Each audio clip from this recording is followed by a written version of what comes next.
Bud Nelson. Just one look at Bud Nelson is enough to tell you that he was the greatest dog who ever lived. He's an old-timey dog wearing goggles in a scratchy black and white photo.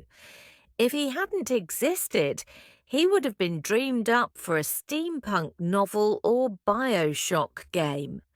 The human in the photo is Bud Nelson's owner, a doctor called Horatio Nelson. Horatio was the first man to cross America by car in the year 1903, with his hilariously named co-driver Sewell K. Crocker and, of course, Bud. That made Bud the first dog to cross the United States by car. At the time, the automobile was still in its infancy, meaning that driving was neither safe nor fun. The car was a roofless monstrosity with little to no suspension to protect them from the mostly unpaved roads, and it would have made a lot of noise while belching out noxious smoke. But Bud Nelson was braver around the thing than some people would have been back then. He was given the goggles to protect his eyes and sat there, looking just as happy as he does in the photo, all the way across the continent of North America. Greyfriars Bobby, Scotland's most famous dog.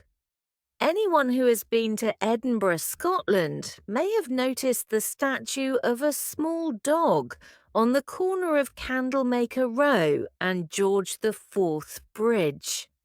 The statue was erected in honour of Greyfriars Bobby, the city's most loyal dog. Born around 1855, Bobby, a Skye Terrier, spent the first few years of his life under the care of a local night watchman named John Gray. By all accounts, Bobby and Gray, who was known to locals as Old Jock, were inseparable. But in 1858, tragedy struck when Gray died of tuberculosis. Bobby reportedly led Gray's funeral procession to Greyfriars Cemetery.